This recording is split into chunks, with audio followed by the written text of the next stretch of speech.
Hello guys, welcome back again.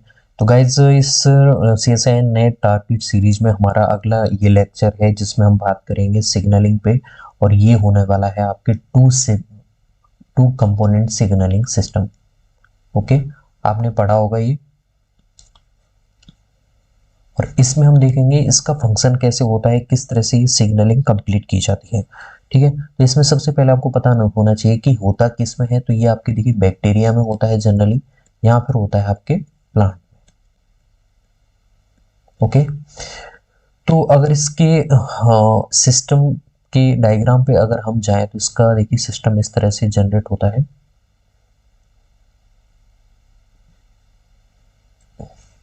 Okay, एक ये आपका काइनेज डोमेन होता है। टू कंपोनेंट क्यों बोलते हैं, क्योंकि इसमें दो डोमेन आपको देखने को मिलते हैं। एक काइनेज डोमेन होता है और एक होता है आपका रेस्पॉन्स रेगुलेटर।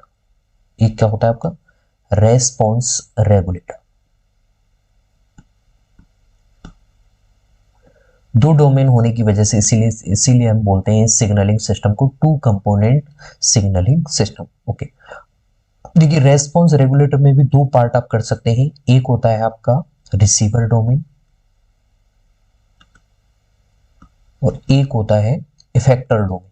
ये वाला जो डोमेन है ये क्या होता है, इफेक्टर डोमेन। दोनों डोमेन को मिला के आप क्या बोलते हैं, रेस्पॉन्स रेगुलेटर। अब देखिए काइनेज डोमेन की प्रॉपर्टी होती है ये ऑटो फॉस्फोराइलेशन कर सकता है। क्या कर सकता है, ऑटो फॉस्फोराइलेशन कर सकता है।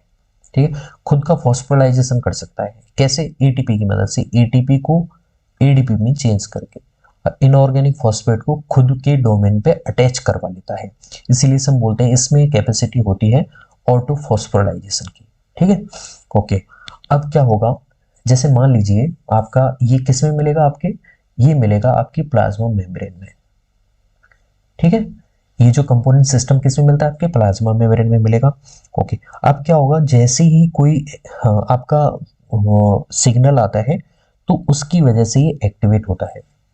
कोई भी, जैसे मान लीजिए कोई भी लेगेंड आता है और इस रिसेप्टर पे आके अटैच होता है तो इसकी वजह से एक्टिवेट हो जाता है। और एक्टिवेट होके क्या होगा, सबसे पहले आपके काइनेज डोमेन पे एक आपके मिलता है,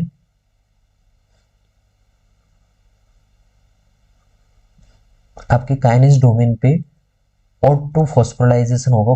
कौन से अमीनो अम्ल पे, हिस्टीन।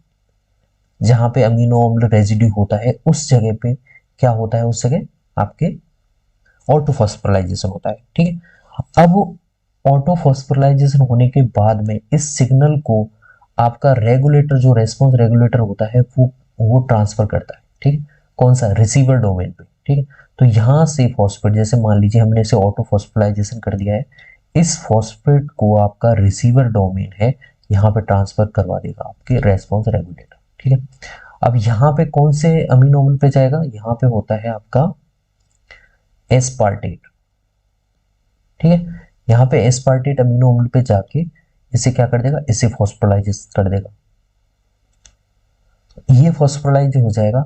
अब इससे सिग्नल देगा आपका इफेक्टर डोमेन को। इफेक्टर डोमेन अपना जीन है ट्रांसक्राइब करके प्रोटीन बना देगा और लक्षण जो है वो आ जाता है, आपका सिम्टम आ जाएगा, जो फंक्शन है वो कंप्लीट कर दिया जाता है।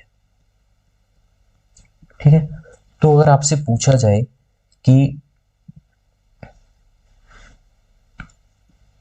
ठीक है, तो जैसे ही कोई भी लिगेंड आता है तो लिगेंड से एक्टिवेट होगा और लिगेंड एक्टिवेट करके इस सिग्नलिंग सिस्टम में सबसे पहले आपके काइनेज डोमेन पे जो प्रेजेंस है वहां पे हिस्टीन अमीनो अम्ल को देख के उसे फॉस्फोराइज करेगा। यहाँ पे हिस्टीन मान लीजिए, इसे फॉस्फोराइज कर देगा।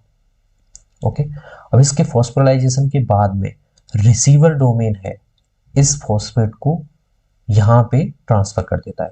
ठीक है, इसका ऑटो फॉस्फोराइलेशन हो जाता है, यानी कि ये एटीपी को किस में चेंज कर देता है, एडीपी, और इनऑर्गेनिक फॉस्फेट खुद पे जोड़ देता है। ठीक है, अब इस फॉस्फेट को किसने ट्रांसफर करवा दिया है, आपके रेस्पॉन्स रेगुलेटर के रिसीवर डोमेन ने। अब यहाँ पे कौन से अमीनो पे जाके फॉस्फोराइज करेगा, ये एस्पार्टेट पे जाके फॉस्फोराइजेशन करता है।